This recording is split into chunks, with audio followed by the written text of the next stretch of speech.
on dewat ko baabiraaɓe mon baɗata walaw ji'tukum haysumi addani on bi ahda ko ɓuri fewde mimma wajadtum alayhi e ko tawɗon e muɗum aba'akum baabiraaɓe on qaaluɓe mbi inna minen kay bima ursiltum bihi ko nera ɗon ko an e adiɓe mo fof kafiruna komi yedduɓe qala noon allah wi ta'ala takhwifan lahum allah ene hulɓinaɓe allah wi wadde fantagamna minhum aywa hefereɓe adinoɓe ɓe min lepti ɗumen fennunoɓe nelaɓe adiɓe min lepti ɗumen fanzur ndar kayfa kana no latorto aqibatu wattande almukazzibina fennuɓe ɓeɗo ne ƴeew wattande mabɓe wadkur janko id qala ibrahim tumande ibrahima wiyani li abihi bamum wa qawmihi yimɓe mum o wi innani no min bari'un walla bara'un komi kisto mimma ta'buduna ko ndewaton illa alladhi so wana on non fadarani taggomi fa innahu on non ba fa innahu on non sayahdini ko kañum jogori fewnudemi wa ja'alaha o waɗi ngol ɗo konngol la ilaha illa allah kalimatan ko konngol baaqiyatan keddugol fi aqibihi e taniraɓe makko wattande makko taniraɓe makko ha darga daro he serata e taniraɓe ibrahima mo ene wiya la ilaha illa allah ha darga daro ene fof ko e taniraɓe makko jeeyi ɗo ha darga daro allah wa ja'alaha kalimatan baqiyatan fi aqibihi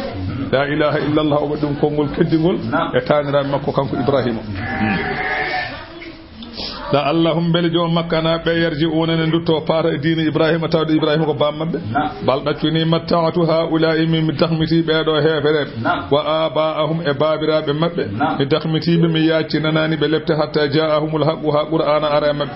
wa rasulun en nelaɗo mo binun peññinɗo ñawoje masalan sharia on nelaɗo allah sallallahu alaihi wasallam walamma ja'ahumul haqqu de qur'ana arno e mabɓe qaluɓe mbi hada o qur'ana jangeteɗo sihirun ko mbilew wa inna minen kay bihi e qur'ana ni d'abord kafiruna ko mi yedduɓe wa qaluɓe mbi lawla nuzila hada al qur'anu ko haɗi jippine oɗo qur'ana ala rajulin e goto e worɓe min al qaryatayn e gure ɗe anani de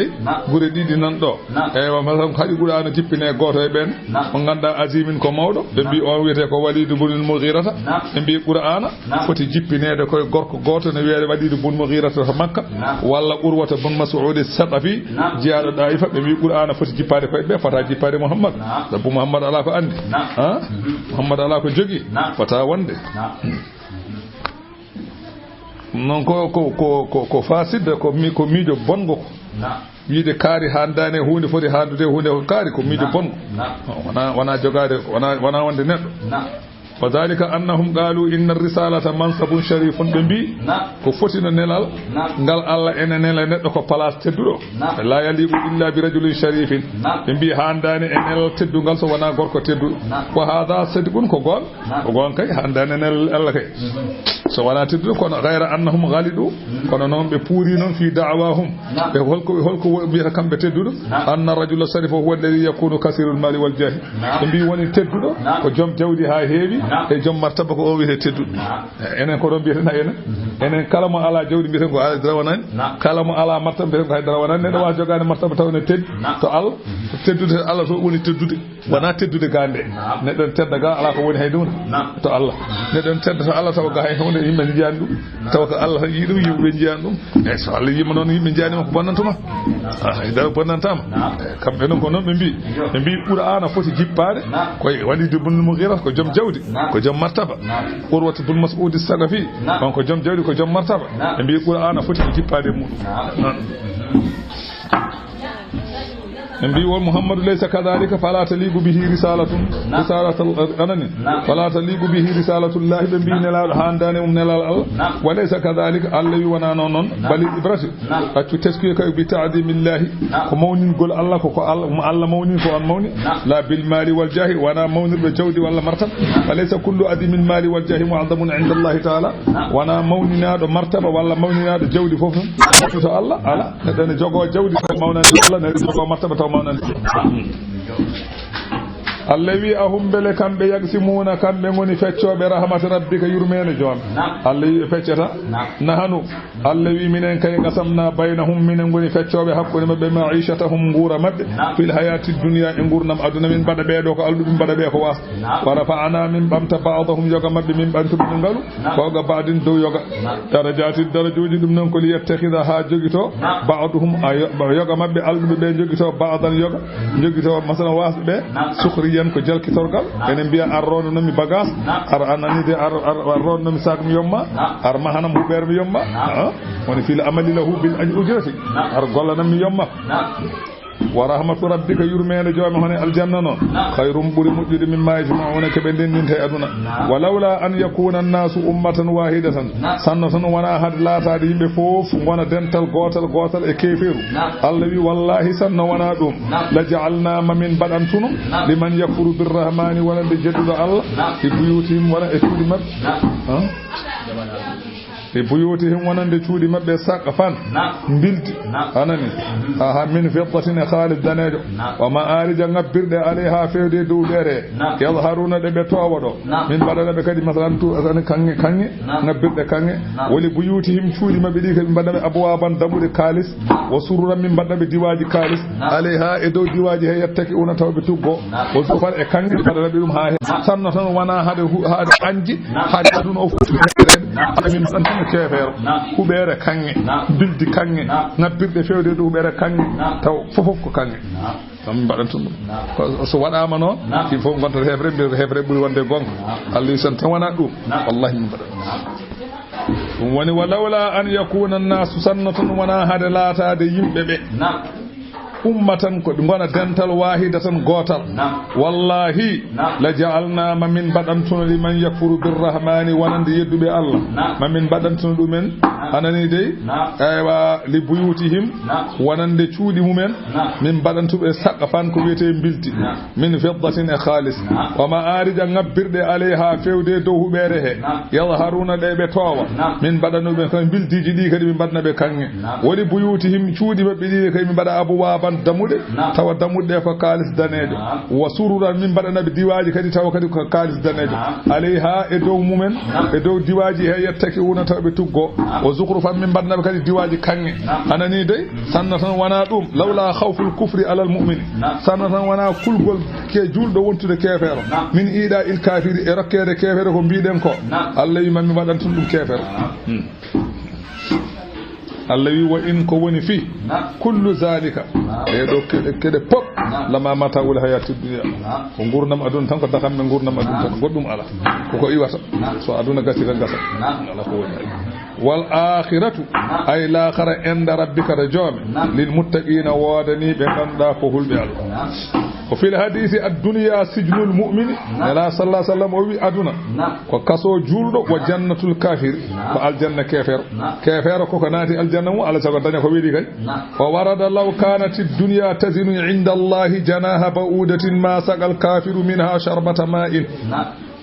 na sallallahu alaihi wasallam law kanat ad-dunya wallahi satawi aduna o latinoma tazinu inda Allahi ene pesato Allah to janaha fodde wibjo ba'udatin bongu wallahi ma sagal kafiru minha sharbata kefero yarata hen hay siban kefer yarata hen hay siban sanno tan aduna ene teddito Allah fodde wibjo bongu kefero yarata hen hay siban wana aduna Allah hen haji Allah tagi aduna weddi wi ko jiba dawaɗi jirondire kala nanguɗo hen ha tiiɗi ko rawan kala nanguɗo aduna ha tiiɗi ko rawan kañum e dawaɗi focca hayda Allah itti weddi nanguɗa Allah wi so aduna en tedduɗo mum fodde wibde bongo wibde bongo teddani o wi so tawino on teddugol mum so fotino to Allah to fodde wibde bongo kefere yartana sibande sayi kefere nemo aduna ala ko aduna woni الدنيا نون سجن المؤمن كسو جول هايسا داني جودي دي مي اندا ويدي وونكا سوسا وات تركا جول asusa res de rew million asusa res de yerde sangara asusa fijje asusa kefere non ko wasi fof o ala keron haso ko mbudo dañi ko wala fof firli tam de wonno ala nyaawol Allahu akbar ومن يعصو on mo durni an zikri rahmani ga jantowol Allah hono qur'ana so tawi arumtima qur'ana Allah wi nuqayyid lahu min tonganamo shaydanan saydane fahawa shaydane o lahu wonande bo qari non ko cindudi ومن يعصو an zikri rahmani on mo durni ga jantowol Allah woni mo bompila tan wa yataghafal wa hadhihi al-ayatu qawluhu ta'ala wa man a'rada an dhikri fa inna lahu ma'ishatan dankan sa ɗurnima qur'ana ganda aɗa jogii nguura ko ganduɗa ka welani nguura ɓittuka annal kafira bi iradi anil qur'ani sudda ala nafsihi babar rahmati sabu kefeero ɗurnademo qur'ana ɗum addanimo uddanede damal yurmede Allah wala wittaba'ahu la ammatuhu rahmatu so rewino qur'ana maw heɓanno gurnam ɓanno yurmede ɗum noon tawgi kefeero ala yurmede e dini aduna nde kam omo naata hen wa amma so ruttima to Allah ɗum kam ala ko wonanimo toon hewɗum ɗum woni nuqayyid lahu shaytanan min tonganamo sheyɗane o wanda hen so ummima aywa e kabri makko aywa seyɗane wonda e makko sufi abi sheyɗanin o ɗimmitira seyɗane o wonda e seyɗane wonta ɗiɗo la yazalu ma'ahu seyɗane o serata e makko hatta yadkhulu an-nar ha nannamo jeygol Allahu akbar wa innal mu'minu noon julɗo noon la yusfa'u bi malakin to julɗo ummima e kabri mum ɗimmit ɗum ko malayka o yaade makko hatta yagdi Allahu bayna khalqihi ha Allah ñaawama hakkude mum e tago makko e tago muɗum nan ñaawa ɗum aljanna wa innahum seydeneji ɗi la yasuddunahum ene paddo yimɓe ɓe ani sabili ga lawol peewal wa yahsabuna eɓe jikka annahum wonde kamɓe muhtaduna keɓe fewɓe andi kamɓe andi seyɗane faddete aɗa waɗa ko boni aɗa sikka batta ko moƴƴi taw batta ko boni anda ɗum woni golle seyɗane ɗum yahsabuna annahum muhtadun hatta ida ja'ana ha kanko mo bompilanoɗo mo yiyata gonga o omo wonde seyɗane makko ñande yawmal qiyamati ɓe garay amen qala lahu Allah wiyamo walla seyɗane o wiyamo walla kanko neɗɗo o o wiyana seyɗane o yaha layta bayni wa baynaka bu'da al-mashriqayn hanino hakkunam e ma an seyɗane woni al-mashriqi e hirnangeji ay to fundange nange fudata to e to hirnange nange mutata ga hanino mine ma an seyɗane ɗum ɗo woni hakkunde men waɗɗade ma to nde wondema gani rewi ano noon joni noon bone waɗi tan fa bi'sal qarinu boscindudiɗo tawde ko an qala ta'ala allawi walan yanfa'akumul yawma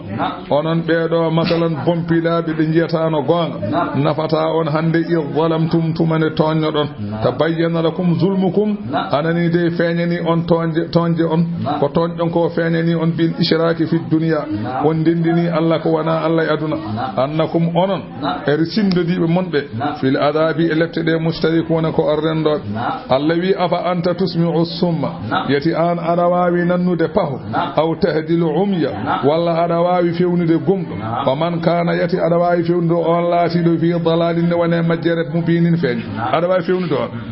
fahum la yu'minuna be ngona gonginobe allahi fa imma nadhabanna bika so tawi min nabima min barima ko adina min lettatabe fa inna minen de minhum mabbe muntaqimuna ko minen ngoni lettobe to l'akhara aw nuriyannaka walla an muhammadu min kullima en gurnam ma alladhi den hunde wa'adanahum de min padani be lette fa inna no minen alayhim e lettude be de muqtadiruna e min katani ay hunde amin lettu allahi fastamsik jogito billadhi den hunde uhiya ilayka wahyane fewde ma hono qur'ana innaka an muhammadu ala siradin alayla wal mustaqimin potingol wa innahu qur'ana non la zikrun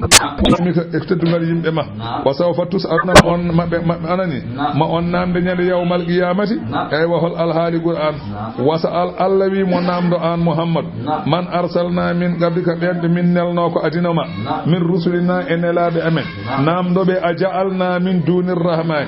bele min medino wadde ko wana allah ali hatan allah be ubaduna be enen dewe namdo dum Allah sallallahu alaihi wasallam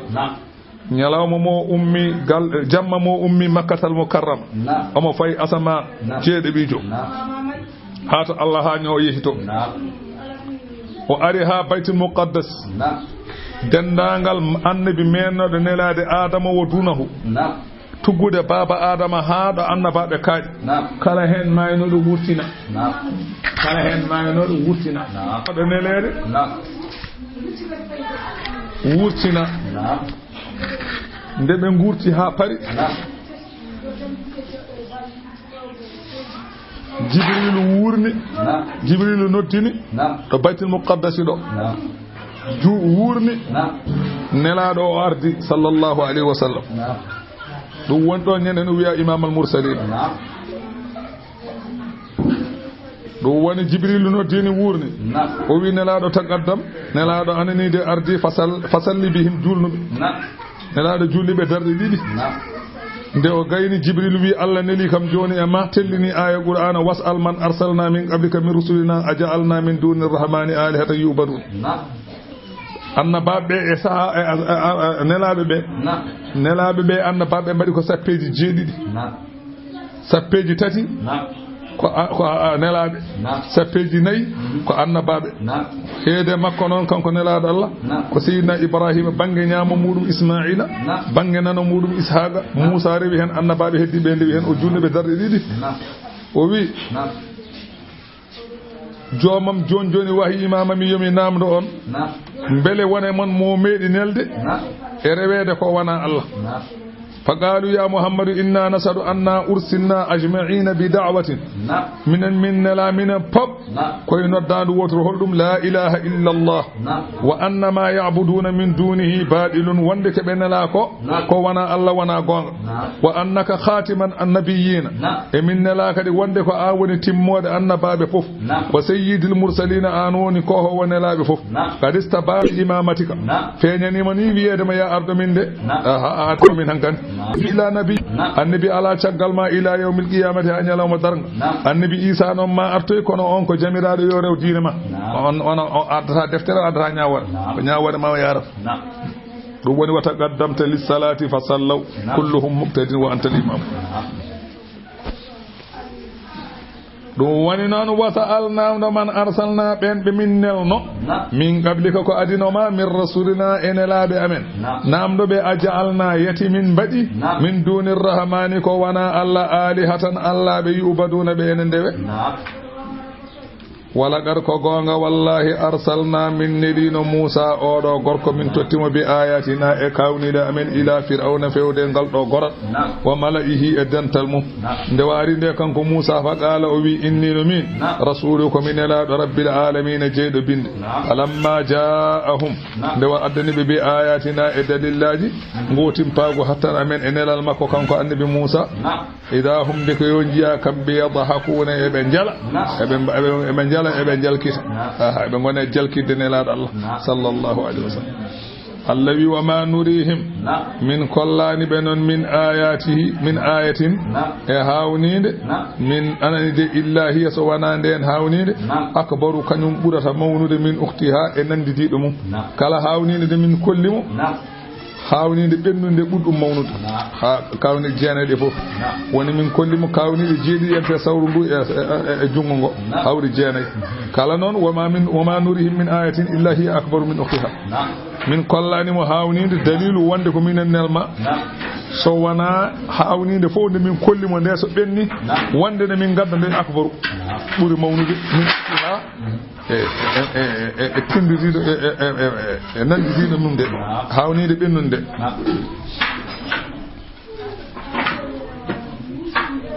wa akhadnahum bil adabi min nangiri be lettela allahum bil jokam be yarjiuna be ndutto ka kefer wa qalu bi Musa de be jilete bi ya ayyuha sabilejo daw ud'ulana rabbaka noddan min josabu ko ada anani e ma ko bima ahida indaka ko ada nodo ma hol ko wi no so tawi min gongdini o mo itta lefte dum non e wa masala bi mo min goppi min gongdini inna nana min lam hutaduna ko min fewobe ko min wonobe julbe aha halan allah biya hankadi min gonta wattu yo itu Allah wi falamma kasafna tumane min kunci safudon dugol Musa anhum gam be ala zabalet idahum de ko jiya kambe yankuzuna e pirta ahdi wanada fir'auna non yeeni e wasade fi qawmi hakkunde yimbe mum fir'auna ne waso o jode dow be bi o dari koy dow 6 kanko fir'auna kudaado de batungu fo jodi ne Musa hankande haalani mo ko Allah neli dum addi kawni de hollimo ha pari aywa on saha kanko fir'auna o dare dow 6 wanada omo nodda o waso o wi alaysa li mulku misra bela alana kam lamanteri misra bela wana min je alaysa li mulku misra bela wana min je lamanteri misra bela wana min lami misra hande wa hadhihi al anharu ido calli bela wana min je dumen tajri min tahtiya ɗi ganduɗa ene daga less kuɓejam ɗi ɓele wona min jii mo fiito becce goɗam afala tubsiruna on darata mawnugolam ɗo tolni am antum am ana khayrun walla ƴeewon on sahaa son ƴeewi gandon ana khayrum min hadihi gandon min moƴƴude oɗo Musa ene makko alladi on Musa mo ganda huwa mahinun ko looɗo wala ya kaadu ɗeɓatani yubinu ene feññina konngol ɗemgal mum ko takkungal falawla ulqiya alayhi asawiratun min zahabin ko haɗi wedde e makko jawe kange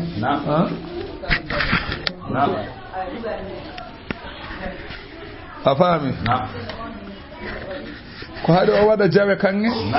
o waɗa kotone o waɗa cakkaji aw walla jaa ma'ahul malaikatu walla arda makko malaikaji muktarinina ene ndewdiri ene ceedo wonde koye gonga o woni Allah wi fastakhaffa kanko fir'auna o dillini qawmahu yimbe makko fa adauhu on sahabe doftimo e ko haali ko innahum kambe kanu be latinoma qawman kebe yimbe fasiqina fasiqebe sabu be latima kebe fasiqebe falamma asafuna tumande o tikkini min Allah wi ndebe tikkini min kanko fir'auna e wondi makko in taqamna minhum on saha min lettibe fa aghraqnahum min julibi ajma'ina kambe fof fa ja'alnahum min badibe salafan kambe ngoni adibe to bange bonande wa masalan kebe tindol lil akhirina wanande arayobe wattan walamma duriba ibn maryama to mande wadana maryama masalan tindol aywa masalan innakum wama ta'buduna min dunillahi hasabu jahannama bi maryama hono de Allah wi tellini ay on e ko nde min dunillahi ko wana Allah ko hasabu jahannama on ngoni kaaje jahannama kubbirteen fa qala atushrikuna radina an takuna o wi on dewar ko wana Allah bi radina fa qala al mushrikuna hefere be bi wadde tawde ko non minen e ko min dewar fof ko jeygo min pay min belama an takuna alihatuna ma Isa eywa Allah be men be so nadde Isa jeygol tan moƴƴi sabu li annahu ubida min dunillah sabu Isa rewanoma ko wana Allah ndeke wadde min bela Allah be amen be eywa ndenda e makko e jeygol ndenda e makko e jeygol kefaral gotal ene wiye Abdullahi ibn Zibira o jaɓino noon o jaɓi Allah caggal ɗum kono noon ko adinde o jaɓata Allah ewa nde nela sallallahu alaihi wasallam tellini oɗo aya o ari e yeso nela sallallahu alaihi wasallam o wi qad khasamtuka mboɗo weñodire ma wa rabbil ka'aba mboɗo wondire jeyɗo kaaba o alaysati nasara ya'buduna al-masiha mbele an nasara en wona Isa nde wanno wal yahudu mbele yahudiyankoɓe ya'budu anani mbele wona Uzairu nde wanno o banu mulikh hefere be bani mulikh mbele be wana malaikaji nde wanno fa in kana haula'i fi an-nar satawi Isa e Uzairu e malaikaji fo nati jeygol fa qadaradina an nakuna nahnu wa aliha min belama minen e Allah be fof min nadde mabbe jeygol ene weli min ay kefe o wi non nelaɗal o wi si Isa nati jeygol malaikaji nati jeygol Uzairu nati jeygol eywa minen so min nati jeygol minen e Allah be amen be min nadde mabbe jeygol ne weli min parce que ne weli min ko tan nelaɗo deƴƴi nelaɗo noon deƴƴinani ɗum ronkude andude ko haalata deƴƴini ɗum fadde ko wahyu ɓe cikki noon wonde keɓe ñoɓɓe nelaɗo ɓe cikki hankadi ɓe liɓimo fa dahi kuɓe jali wartafa an aswatuhum hankandi sawtuji mabɓe tooɓi eɓe gulla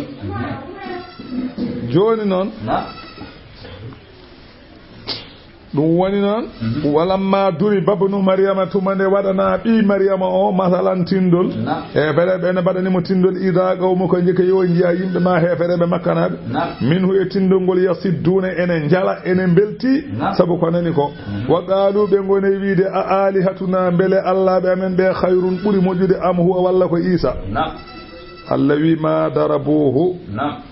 ɓe piyata tindol ngol laka wonandema illa jadalan so wona ko weñde nde wona gonga mo ala haqqille kala mo ala haqqille noon famata ɗum bal hum raw mun ɗaccuɓe ɗo ko ɓe yimɓe hasimuna ɓe ganduɗa ko sattuɓe wendi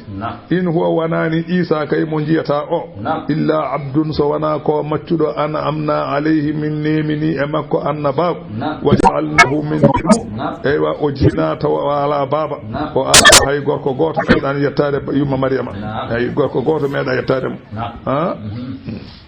وهو نذير آدم في خلقه من غير أبوين كانكو إيسا أوي كون بابا آدم ني سبو بابا آدم تاغاما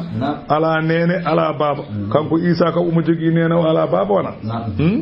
عندي دي هفره بينو وندي bele neddo meedi bele hono Isa e hawnade no wodi Allah wi in wonko buri Isa hawnade kay buri Isa hawnade wana biidon ko mo jogi nene wala bab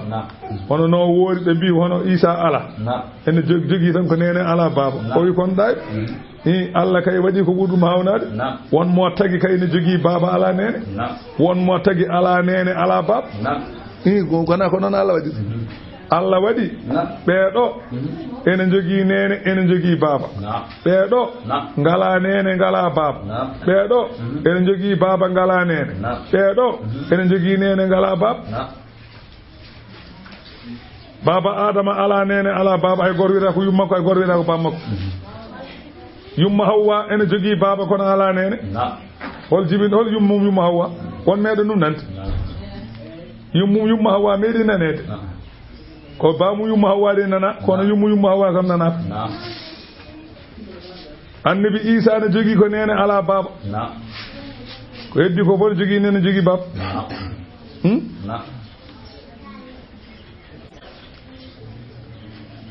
masalan o wi wa ja'alna min badi man ko li bani israila wonde bani israila to bange hawnade walaw nasha'u allawi so tawi min belano mala ja'alna minkum ma min badanno e modon malaikatan malaikaji fil ardi ilayni yakhlufuna ene lomto ndira ne ngara kalka on be ngara kalka on ja wobbe ngara kadi wobbe kadi ngara kalka dumen wa innahu isa non la ilmu lisaati ko mande darga daragol darga kala ni jiido mo ngande darga ballim wa innahu la ilmu lisaati kanko isa so artoyi ngande darga hankande ari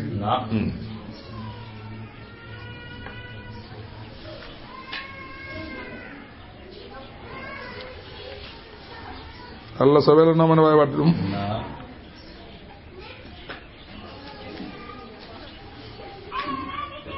fala tamtarun biha hor cikkitude e dargal wiibe ittabi'uni ndewe am e wiide la ilaha illa Allah hada ko jamirmi on ko siradun woni lawol mustaqimun poccingol wala yasuddannakum hurfirlidon ga dini Allah shaydanu shaydani innahu shaydani lakum walandun aduwwun ko ganyo binum penyin ngal walamma jaa Isa bil bayyinati tumane anani de Isa adduno hujjaji bangudi shari'aji qala Isa wiibe gar jiitukum mi addani on bil hikmati annabago e shari'aji linjil wali ubayyina lakum belemi fenyina on ba'd alladhi yoga e den hune takhtalifuna fihi de odon lura e mudum ta bange nyaawoje tawrete alhaali diine e ko wana dum fa bayyana lahum amra ad-din o fenyina be alhaali diine non kule Allah wadi woni do tekam inna Allah Allah non huwa kanyum rabbi woni jomum wa rabbukum woni jomum fa abuduhu de mo hada rewde Allah ne non siradun woni lawol mustaqimun poccingol wa saha faqtalafa al-ahzab tallade certi min baynihim hakkude mabbe be lurondiri be do bi Isa ko Allah be bi Isa ko bi Allah be bi Isa watti Allah be tat fa waylun kongol lefte lil ladina wadani be zalamu hefere be ko kala tay Isa min adabi ila yawmin yalama alimin mo ganda ko musa hal yanzuruna bele kambe hefere be o wi hefere be pandaki kambe hefere be illa sar sawana daranga an tetiyahum de daranga tay mabbe bagata ne bet o kambe tawla suruna be tinani gargol daranga al akhilla o wi be ganda musidabe o sehilabe non o wonnobe sehilabe aduna ga e dow gofi Allah taw ko sehilabe yawma idin o nyalawma daranga so tawi daranga darima kala gonnodo ga sehil neddo taw woniri sehil neddo o aywa ko hudede ko ha kude den tan ngare kude den eden gonde e caate yago gonen sehilabe o wi nyande hen dey o wi ba'dhum yoga mumen li ba'din wonande yoga aduwun ko anyindirobe yawmal qiyamati kala wonnobe ga sehilabe taw sehilagal ngal ko gofol Allah wonno nyande hen yawmal qiyamati en gañodiradde welata de ñande hen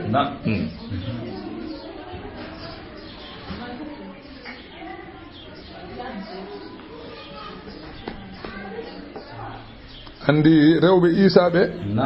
yimɓe rewɓe e Isa ɓe anda ko kereceji ɓen ɗon mbi ko maccuɗo Allah ko nelaɗo Allah kanko Isa wa innama kafarat ay ko ɓen goniri hefereɓe ko yeddude bi bi'sati Muhammadin sallallahu alayhi wa sallam kamɓe kereceji ɗi nanata kereceji gonoji Dakar enen mo gona église aji ɓe sa nani ɓe mbiyama keɓe hefereɓe ko yeddude nelal nelaɗo Allah sa yeddi nelal nelaɗo Allah noon ka kefere ɗon kefaragal haaɗi kay ɗon kay haaɗi fay dow on ala diine on mbiyatake en jogui diine so wona ɗayɗo ala be on jogui diine diine Isa yankoɓe diine Isa yankoɓe wodani diine Isa ala Isa diine mum gasi ko ɓoy ko gila ñande o wiɓe onani de o mubashiran bi rasulin yaati min baadi yasmuhu Ahmadu gila ñande hen o serte diine kanko o wi mi haalano on noon gando komi palanto aywa joom bureau o nana ara caggalam wiyete ko Ahmadou so ari noon totte ɗum on woni alhaali komi nala tan min yomi haalan o ma ara ɗum addiwi ka kono mi wona garowo o wona min arata garowo nana ara i joni noon so on ari a yeddi ɗum a jaaɓi a jaɓanimo kanko hoore makko tawde kanko noon o wino an a salima wadde soɓe mbiɓe ɓe ndewi ko Isa ɓe penat ɓe cemti wa amma yahudiyankoɓe ɓe kam ɓen ɗon mbi ko wona annabi ɓen mbi ko ibnu zinan la'anahumullahu yo Allah huɗɓe noon yo Allah huɗ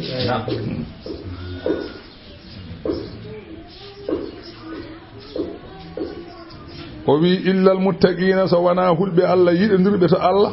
ene ɗofti Allah o wi ɓen ñande yawmal qiyamati ko sehilaɓe wa amma noon ɗoninnoɓe ga aduna ko sehilaɓe kono noon sehilagal mumen ko gofol Allah wonno ɓeɗo yawmal qiyamati goto fof añal goɗɗon illal muttaqin ya Allah wiyaɓe kamɓe hulɓe Allah ɓe yawmal qiyamati Allah wiyaɓe ya ibadi he mun jiyaɓe am la khawfun alaykum kulul ala emon al yawma hande wala antum wanani onon tahzanuna oɗon cuno alladina amanu ɓen ɓe ganda ene kuli Allah bi aya an ene bi amanu ene gonɗini bi ayatina e qur'ana men wa kanu latino muslimina ko julɓe Allah wiyaɓe udkhulul jannata ɓe ganda ko julɓe gonnoɓe Allah wiyaɓe naate aljanna antum no onon wa azwajukum e suddiɓe mon tuhbaruna oɗon belto oɗon teddine Allah wi yuɗafu ene wangine alayhim bi sihafin lehe min zahabine kange wa akwabine koppuji eɓe jarda ko fiha ene to aljanna noon ma tastahihi l anfusu ko ganda pittali ene ngoɗe ɗum wata lazzul ayunu guite beela so tawi yitere daari welto wa antum onon fiha to aljanna khaliduna ko on sason aljanna de woni toon ko ganduɗa so tawi fittadu yi welto ko ganduɗa so tawi guite ma pawima hen kadi ɓeyɗa hangede mutta kadi warada annahu yadufu ala adna ahlil jannati manzilatan 70,000 ghulamin bi 70,000 sahafatin min zahabin o wi ɓurɗo famɗude aljanna martaba o ɓurɗo famɗude aljanna martaba o wi on ene wangine e makko 70 ujunere omo jogii ɗum booyi ɗi goto fof wala 70 ujunere lahal kanŋe wala 70 ujunere lahal kanŋe joomum ñaama ha laaɓa kala hen lahal mbaadi ene hen ko ala e mbaadi ngala kala hen lahal wonko wone mum ko ala e ngala lahal goto hen fof 70 ujunere lahal kala hen lahal wonko wone mum ko ala e ngala kono kanje fof o ñaamaɗe hono so tawi aɗa andi sa heydi lahal premiére so arema no ñamirtani sa haaroyi wona noon ñamirta wona wona aljanna ay lehe 70 ujunere ɗe lahal premiére ngal no ñamirta ɗum ni lahal battinigal ngal ko noon tan ñamirta ɗum kanje fof a ñamaɗe hade laaɓa hay goto a heddata goto hen fof sa nokki lengel cikara dokkata ko rawan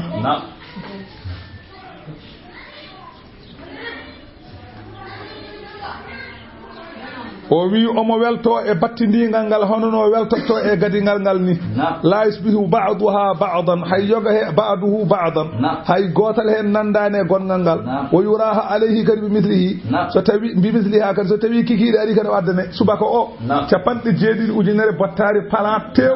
hakkude tewuji tan e liɗɗi cahaaji e gosiji e fof tan adde ñaama ha kara so yi kikiɗe kadi ɗi gadde kadi ñaama ɗum ko pamaro martaba e aljanna ko on addante yonte wa amma keddiɗo kam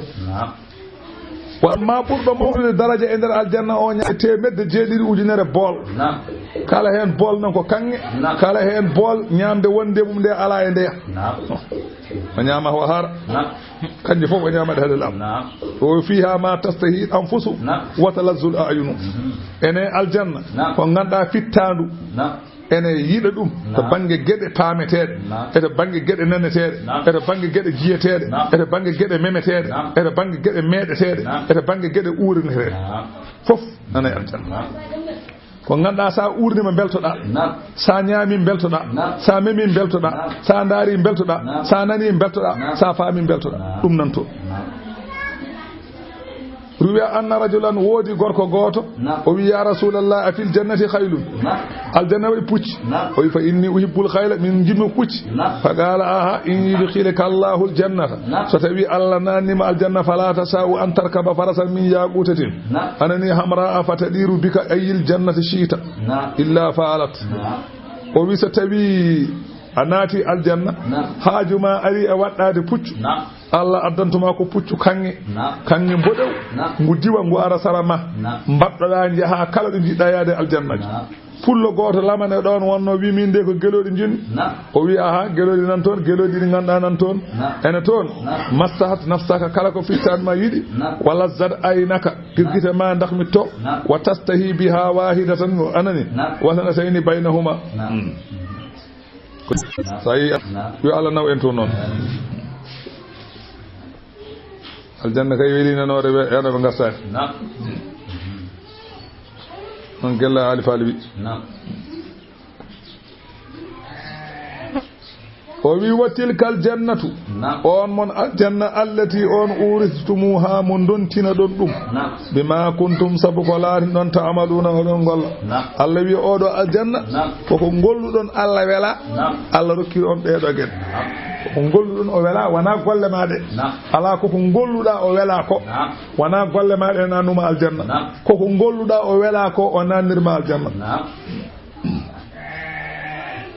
lakum ne woodani on fiha to aljanna fakihatun muyanteje kathiratun kewde minha e muyanteje he ta'kuluna ko ɗon ñaama innal mujrimina bandiji ɗi noon ñande heen fi azabi jahannama ko elefte jahannama khaliduna casata la yufattaru hoyfintake anhum ga maɓɓe o hum kamɓe fihi e jeygol he mublisuna keɓe dajjuɓe cuk hay goto haalata Allah wi wama zalamnahum min toñani ɓe noon walakin kanu ɗaccu kamɓe laatima humu zalimina kamɓe goni tooñ Allah wi wona taw seɓe naati jeygol ɓe gonay noddude ya maliku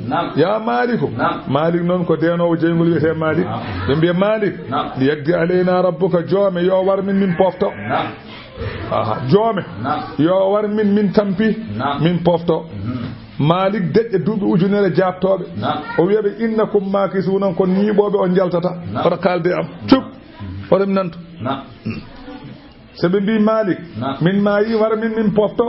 war min pofto yo joome o war min pofto malik deƴƴe jabata koɓe Allah hutadeɓe duuɓi ujunere malik wiye cup ha duuɓi ujunere ɗe timma malik wiye he oto nan innakum makisun somi nanti jahocce o jaltata oto tampine kam Allah wiye Allah wi makkanaɓe laqad ji'nakum wallahi min gaddani on bil haqqi gonga e ɗemgal nelaɗo walakinna aktharakum ko woni ko heewi e mon lil haqqi wonande gonga kaari huna ko andi min addani on gonga e ɗemgal nelaɗo mon kono ko heewe mo jiɗa gonga am abramu ɗaccuni kamɓe ɓeeɗo heefereɓe ɓe ñeññi amran fi hol ɗum fewjande nelaɗo Allah Allah wi fa inna minen mubrimuna minen goni ñawoɓe feere amen e halkudeɓe am ɗaccuni yahsabuna ɓe cikkata annano minen la nasma'u min nanata sirrahum suuɗinde mabɓe wa najwahum e gunno mabɓe mato ɓe cikkata seɓe peñini min seɓe cuuɗi seɓe ndeeyi min nanata Allah wi seɓe ndeeyi e seɓe peññini fo e min nana roɓe tampin koye mabɓe bala haka e min nana o rusuluna sabu nelaɓe amen ona malaikaji amen ladayhim enen goni ɗo mabɓe yaktubuna ne binda ke be badata ko kul wibe in kana lirrahmani waladun gandede so tawi ene wodani Allah biddo kam fa ana awwalul abidina min kam koy arwande maccu makko jeya min kam wana biyu subhana sanade wodani rabbis samawati jeydo asmanu wal ardi jeydo le rabbil arsi jeydo al arsi amma sifuna ke be cifoto fasarhum woppube yahudu be jumpa e penale mabbe wayal abu e fijay aduna mabbe hatta yulagu habe kawra yawmahum yalawm allazi on yalama yu aduna mabbe padna yawmal qiyamati Allah wa fil ardi kadidine kanko woni ilahun dewetedo Allah woni dewetedo asmanuji woni dewetedo e leydi wa huwal hakimu kanko woni nyenyudo tago makko al alimu gandudo maslahaji tagore de wa tabaraka to wi seni mawni barkini allazi on lahu mo ganda en wada mulku samawati la man tir asman wal ardi la man tir leydi wa ma bainahuma yakun hakun asman e leydi wa indahu inata makko ilmu saati andude darga darato wa ilayhi ko fewde makko yurjauna yimbe be lutire nyanda yawmal qiyamati wala yamliku alladhina jogaki ben yaduna be ndewata min dunihi ko wana Allah ben jogaki as-safara tefore bawa tefande hay goto illa man shahida bil haqqi so wana on ceedi do gonga wi la ilaha illa Allah wa hum kanyum ya'lamuna ne gandi e berde mumen ko ceedi ko berde mumen ene kaali demde de ne kaali dum ko wayno Isa en Uzayr en malaikatu en ben kanko tefanobe julbe wala in sa'altahum wallahi sanam limam be man khalaqahum hal taqdobe la yaquluna Allahumma bi ko Allah fa anna yufakuna holno be pirtote garewde Allah wa qilahu woni nelaad Allah sallallahu alaihi wasallam o wi ya rabbi jomam inna haula'i beedo qawmun ko be yimbe la yu'minuna be gona gonginobe beedo ko yimbe be gona gonginobe waqilahu wa qawlu muhammad ay nelaad sallallahu alaihi wasallam wiya wanande dum ko wiya wanande dum walla waqilihi kongol makko kanko nelaad Allah holko wi waqilihi so tawi ko dum bi de wana enen ko waqilihi kele wi wana waqilihi kongol makko bigol makko holko wi o wi rabbi ya rabbi jomam inna haula'i beedo qawmun ko be yimbe la yu'minuna be gona gongdo Allah wi mo fasfaha durno anhum gamabbe wa qul bi salamun kisal yo wone mon fa hada non qabla an yu'mara bil kitabihim ko adine ne laado wete yo habe mabbe ko den goldo kongol jippi fa sawfa ya'lamuna mabbe gandu holno wayata mabbe gandu be jotan mabbe pamoy suratul dukhan simore de ko non di wete makkiyatun so wana inna kashiful azabi qalilan innakum a'iduna ayde de don ko capande je e jeenay aya wona mayre wiyama non wa warada fi fadli hadhihi sura dedo simore ende heewi faayidaji en faayida goto ko kongol nelaado sallallahu alaihi wasallam man qara ad-dukhana laylatal jumu'ati kala mo jangi suratul dukhani jamma al-jumu'a asbaha maghfuran jamma al-khamis jafda al-jumu'a so jangi simore de so fini Allah yaforo mo bakkatuji makko ko fof kala ko wanno e aduna Allah yafim wazu bi min al-huril 'aini allahumma namoy debbo hurul 'aini to asulakara wa minha en jaa kongol nelaado sallallahu alaihi wasallam man qara ad-dukhana laylatal jumu'ati kala mo jangi simore do jamma aljuma jofde aljuma asbaha o fina yastaghfir lahu 70,000 malakin alla nelnamo nel damo capande jeedi ujunere malaika ni insinnom wa minha qawluhu sallallahu alaihi wasallam man qara'a mim ad-dukhan nela sallallahu alaihi kala mo jangi simore de jamma aljuma walla nyalawma aljuma alla ma hanamo suratu cuudi aljanna wa qala ba'd ulama ma zakarahu al-baydawi min al-warid fi fadl surati mutakallamun fi o wici moje kewde ene haale fayde dum ko haalten so wana ndedo ko suratul dukhan kam hadith mun selli suratul yasin kadi ko haala e mun fokane selli sabo wiyama suratul yasin wiyama kala hunde ene jogi bernde qur'ana ko yasin kala mo jangi yasin non ene muy hen Allah tan Allah ya fo mo ha aduna makko gasa ene jeakade e hadiseje suratul waqi'ati nala sallallahu alaihi wasallam kala mo jangi suratul waqi'atu kala jamma basal hebata ma ha cey o wasata jangudo suratul waqi'ati kala jamma ara janga simore de ha ma ya awasata an rakata han ko nyamda men ne webi liwal bismillah ko inde Allah arrahman kadi ko inde Allah arrahim ko inde Allah hamim Allahu a'lam bi muradihi bihi Allah andi mu yani mu ede karfe Allah wi wal kitabi mi wondiri qur'ana al mubini penyin do ko dagi ummarade ko har innanu minan anzalnahu min jippini odo qur'ana fi laylatin jamma mubarakatin badado barka won wi qadri aduna woni adda e suudu wotru nan do henna ko don qur'ano adda won wi be ala ko jamma sappo e joyi yawa ko den qur'ano o jippi itta to lawhul mahfuz ummarade asaman jerbi fewde asaman aduna o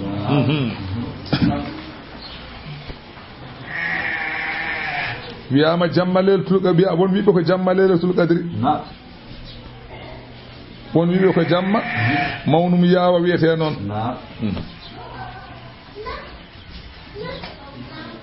wiyama qur'ana o itta toon adda e asaman aduna o malaika goto nan ɗon ne wiye ismaila ko malaika mawɗo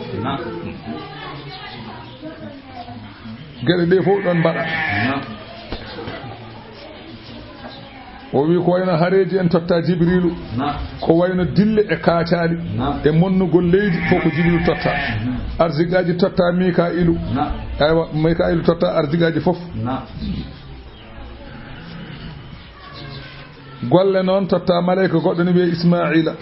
ko wayno musibbaji e mayɗele totta azrailu goto mo fof totta yudabbirul amra allahu akbar Allah wi innano minen kunna min latinoma munzirina ko minen goni jertinoɓe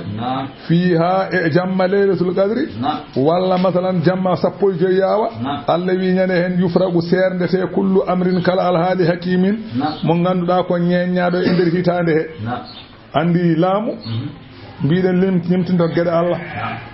kamɓe tubakoɓe so tawi hitande dartima mo wuuri janvier budget fof gotete budget ko jogori liggorede e leydi he hitande nde fof ko fo tottete ministère toppiriɗo e nder liggo totte ministère des affaires étrangères totte kala ministère totte gueɗe mum ha gasa wiye ɗum ɗo liggortoɗa hitande nde e ɗum ko ɓe ñemtinta ko Allah Allah kala hitande ɓe mbi ko jammalel tu gadri ɓe mbi ala ko sappo e joyi yawa kala sappo e joyi yawa dendagal ko jogori wad kewde hitande he fof malaikaji tottete Jibril Mikail Azrailu e malaika biren Ismail o di totte bo fo totte be ngoni ministère uji balliɗi Allah ɗi kanƴi jogui aduna o fof kala jogorɗo mayde hitande he Azrail tottete inde muɗum o ko jaho jogorɗo alɗude hitande he Mikail totte jogorɗo halkede Jibrilu leydi ne foti nokku manijo leydi ne foti ŋaabade ewa yimɓe ɓe naata nder leydi ayti ene foti leydi mum foti ŋaabade yimɓe naata toon Jibril toppito so ñala hen yonti yo ayti yo ɓe naata hen ndiyam ne foti halkude e Hindustan en toppirɗa ɗum ɗum woni Jibril kañum woni haaju mum so nden yonti hendu ene foti nadde Amérique ne halka ɗumen yo toppiti hana eɓe jogui doole yeɓe jiiɓe kala ayani hay hikka hendu ari nayɓe ce min ko mbawi hen yeɓe jaaɓe kat hana gam jogui doole ɓe mbi na kam joom doole yeɓa kat nena kala leyɗele nana ŋaabo eɓe naata nder leydi ala ko mbawi hen waɗoɓe ɗum ɓe weeli habde komo jiyata ma yiyata welani habde woni arzigaji e laje e ko wana ɗum e nder hitande e fo ha hitande wonde ara Allah wi amran e ceernugol min endina ummade amen innanu minen kunna min latino musilina minen goni nelɓe nelaɗe ko wayno nelaɗo e adiɓe ɗum foof ko minen goni nelɓe ɗumen wiyama noon jamma o ene wiye laylatu nisfi min Sha'bana ko jamma sappo e joyi yawa woni huwa qawlu Ikramata ko Ikramata wi noon e fedde wonde anduɓe mbi noon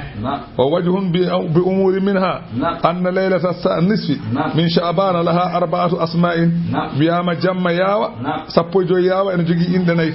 ene wiye laylatul mubarakati ene wiye laati ene wiye laylatul rahmati laylatul sakki wa minha ene inde de ene bureji on jamma fadlul ibadati bural de rewde hen Allah lima warada sabu ko joli man salla fiha 100 rak'atin kala mo juule on jamma temedere darde arsalallahu ta'ala ilayhi 100 malakin ma Allah neldumo temedere malaika so Allah wadanima e on jamma o rokkima sanse a juuli temedere darde Allah nelduma temedere malaika hen capantato ene beltinma ko aljanna paada hen capantato ene kolnuma e lekkugol ballen fina hen capantato enen duncanma musibbaji aduna sappo heddibe enen duncanma peeje seyde neti ñene hen yurmede telloto lima fil hadith inna allaha yarhamu ummati hadhihi layla bi adadi sha'ri aghnami bani kalabi ñene hen on jamma annala sallallahu alaihi wasallam wi Allah en yurmonomi leñolam ngol fodde kewendi leebi bey bani kalabin aduna o fokam buri hewde bey o fodde kewendi leebi mabbe non ne Allah ene yurmonomi leñolam ngol foddo on jamma mbasanade jeego ومن هكذا حصول المغفرة لما في الحديث سب رسول صلى الله عليه وسلم إن الله يغفر لجميع المسلمين في تلك الليلة on jamma kala juldo Allah ne yafodum so wana yimbe be o jogo limtudobe wagi ala hen bilejo ala hen jaraw sangara ala hen gaajido jinna dum ala hen nyibdo jina woppani be do joyo Allah yafra ko be be joyo don kala ko wana be Allah ne yafo kala ko bawda wadde on jamma Allah ne yafo ma so wana be do joyo wage bilejo gaajido jinna jaraw sangara nyibdo jina woppani sabu on jamma Allah rokkata nelaɗo Allah tamamu shafa'ati fi ummati wa dhalika huwa sababu annahu sala al-laylata as-salisa asara jamma sappo e tati yawa nela sallallahu alaihi wasallam nyaago leñol mu yo ko Allah yafudu men Allah rokkama hen tatabal jamma nay bijo sappo e nay o nyaago Allah rokkama ko tatabal gongal jamma sappo e joyi onon Allah yafo fof so wana cerido so wana celido so wana calino ko beedo elimtu dembe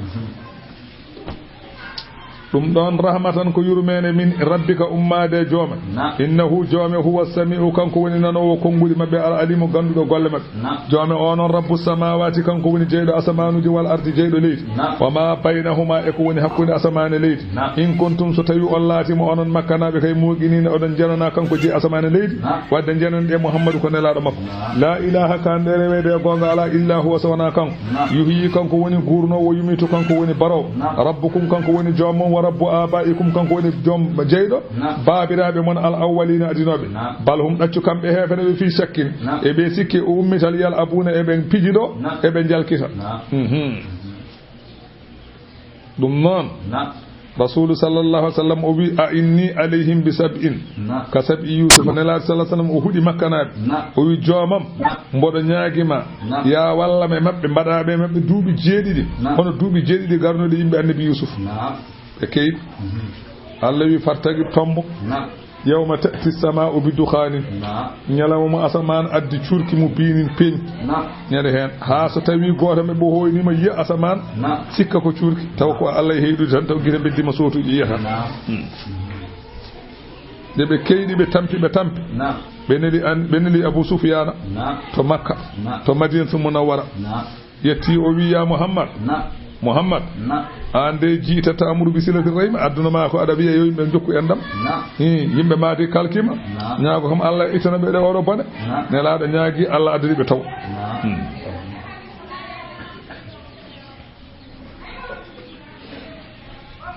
o waqala ibnu umar abdullah ibn umar abu hurairah e zaid ibn ali be ado e al hasan be bi innahu dukhanun haqiqatu be bi ko curki haqiqa kay ko curki haqiqa arayta koy wattande aduna ena wana maande wonde daranga ballima curki ki hewta hakkude leydi asaman do jiida fof curki mbi dum ma wade ma joodo nyane curki ki makki wona e aduna hen fodde balde capande nay o wi juldo o non ko wayata kono mabbado ni ma dum wadoy so darga ndari darade fodde jammaji capande nay e nyalawmaji mum ma asaman hakkunde leydi asaman jokkodir curki o wi juldo hen fo non wayata kono mabbado ni non wayata mum o wi kefer no wayata kono mandile yarkane butti hay leydi nde wono bocco somde curki yalta naata kine mum walla yalta kine mum naata kine mum naata noppi naata caggal وتكون الأرض كلها كبيت أوجد فيه النار aduna o fo jiya leydi ndi wayno suudu so tawi hubbama jeygol wanya wayata ni aduna fo waya non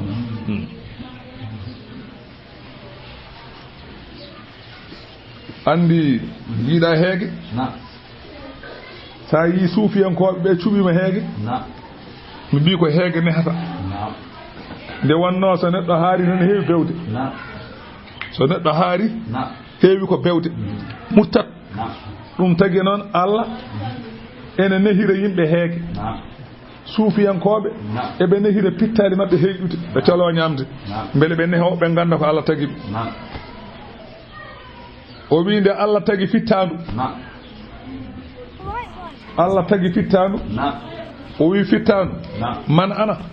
holmin fittandu jaabimo wima anta anta ko ana fittandu wi an ka an min ko min ay fittandu murti Allah taga fittandu huccite fittandu wi fittandu holi an fittandu wi min ko min an ko an o wi eyi ko ɗum jaboɗami o wiya fa algaha fi baharil juuy o nangi fittandu o weddi ɗum e maayo heege woni Allah fittandu yankini wa qala Allah huccite fittandu wi fittandu holi an fittandu wi anta Allah an ka Allah ne kare la ilaha kando e rewede e gonga ala illa anani ghayruka ko wana an wa min hina kana tarbiyatul arifina nufusan bil ju'i dum woni arifina billahi ne hirte pitan ko heeg jom so nehi so heedi ne hof kan gida ne de heedi so jom haare murta kan gida ne murta ko o heeda heetan deja fattaqib tombo tombono be yawma ta'ti as-samaa'u bi dukhanin mubinin nyalawma asamano addi ko wayno curki penki yawsan nasa curki ki ena nata yimbe so yimbe be curki are mun fagalu be ngone wide haza azabun alimun do ko lefte muste koy rabbana jomi amen ikshifa anna al-azaba kuncu ga amen lefte innana min mu'minuna ko min jogorbe gumdinde annabi ma Allah wiyabe anna lahum zikra holno wodananta be nani ciftorgol dum nafatabe so lefte ngari hangan sa jabi Allah nala ko nafar fasabu waqad ja'ahum arina mabbe rasulun nela dum binun penjo nelal summa tawallaw anhu be ndumtiniw be ndumti gama ko waqalu be mbimo Allah mun ko janginaado qur'ana o wana bahyadum o jangina majnunun be mbi ko kanga allawi innanu min kashiful adabi minen ngoni huncobe lefte jippide mabbe fode do e seeda galilan seeda tan fa kushifa anhum lefte de kunca e mabbe allawi innakum aiduna son kuncana mane ko ruttotobe lefte he son dutti mono min dutto yawma nabdishul ba's nyalaw min jawli jawlande mawne hono nyalaw walde badri allawi innanu minen muntaqimuna minen ngoni lettobe be allawi ma min nangirbe dole amen wala gada fatanna wallahi min jarribinoma qablahum ko adinobe min jarribinoma qawma fir'auna yimbe fir'auna wa ja'ahum arina mabbe rasulun nelado karimun teddudo ta Allah holko nelado wiibe an addu ilayya ibadallah an addu ilayya aywa bodo nodda on aywa bodo nodda on onon jiyabe Allah bodo nodda on an addu ilayya ma ad'ukum ilayhi an addu tatte ilayya fewde am ma ad'ukum ilayhi ko noddan mo on fewde mum holdum limanako ay adhiru imanakum bidda'ati peññine doftagol modon e doftade mi peññine limanagal mo e doftade mi ibadallahi e hen jiyabe Allah inni namillakum walande on rasulun ko minelado aminun ko alado e ko nelami ko minelado ko alado e nelal ngal nelami e mun ngal wa alla ta'alu hoto mawnikino de alallahi Allah inni min atikum mi addani on bi suldanin dalilum binin penjo bay anani aywa ala risalati ko ne be fawta wa'aduhu birrajmi mimma min bedda koy min bedda kaaje ha maya sawa pana halande min Allah ko goto